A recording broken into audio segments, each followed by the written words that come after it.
Hello students, welcome to my YouTube channel.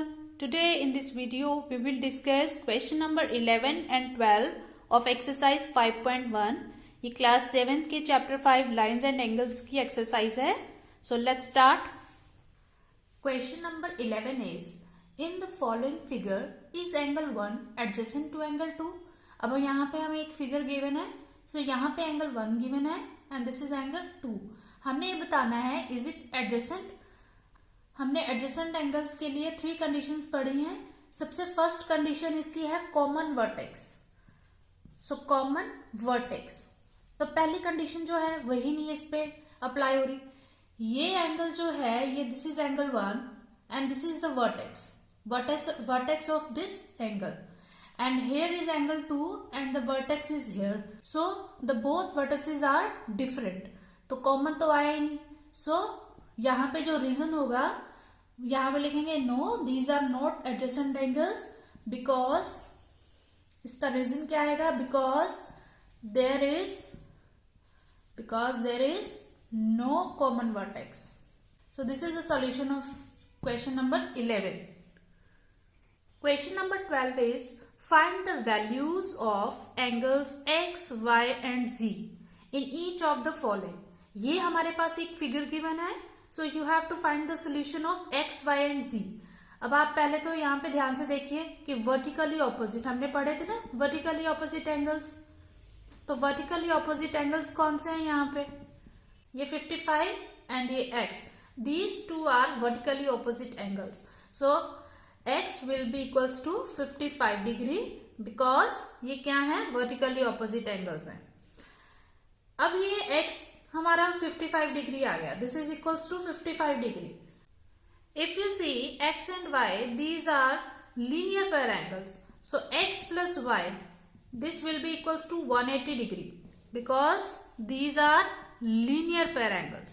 ठीक है, addition 180 है. अब x हमारे पास 55 डिग्री है. सो y की वैल्यू यहां से क्या रहेगी, 180 degree minus x 180 degree and x is 55 degree. When you subtract these two values you will get 125 degree. So y की वैल्यू हमारे पास आ गई 125 डिग्री, x की वैल्यू आ गई 55 degree. And again vertically opposite angles हमारे पास angle y and angle z है. यहाँ पे देखिए ये 2 एंगल्स हैं, ये this is y and this is z. So vertically opposite angles हैं. So z will be equals to y because these two are vertically opposite angles. So z will be equals to 125 degree.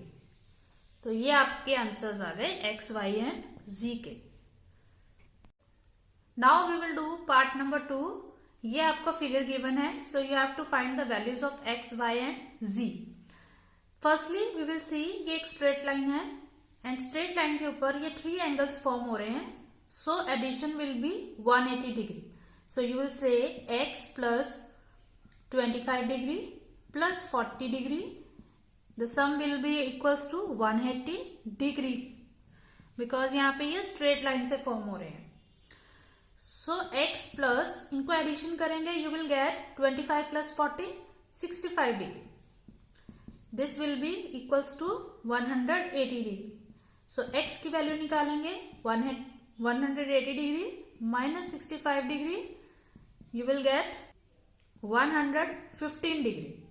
So x की value यहां से निकल के आई है 115 degree. Now angle 40 and angle z these are vertically opposite angles. आप इनको यहां देखिए, ये 2 लाइंस क्रॉस में है. जब इंटरसेक्टिंग लाइंस होंगी तो यहाँ पे 40 डिग्री है and here angle z. So ये दोनों आपस में इक्वल होते हैं. So you will say angle z will be equals to angle 40 और रीजन होगा because these are vertically opposite angles. So this is the reason. x की वैल्यू आ गई, z की वैल्यू आ गई. अब यहाँ पे ये देखिए ये इस फिगर के साथ लीनियर पेयर एंगल्स हो रहे हैं, angle 40 and this is angle y. So linear pair में क्या होगा, इन दोनों का एडिशन 180 डिग्री आएगा. So you will say y plus 40 degree equals to 180 degree. because these are linear pair angles. So y की वैल्यू यहां से निकल के आएगी 180 degree minus 40 degree and you will get 140 degree. So यहाँ पे x, y एंड z की values आ गई हैं. This is your solution. Next questions we will do in the next video. So thank you for watching my video. अगर आपको video पसंद आई हो तो लाइक शेयर एंड कमेंट जरूर करना and subscribe my channel. Thank you everyone.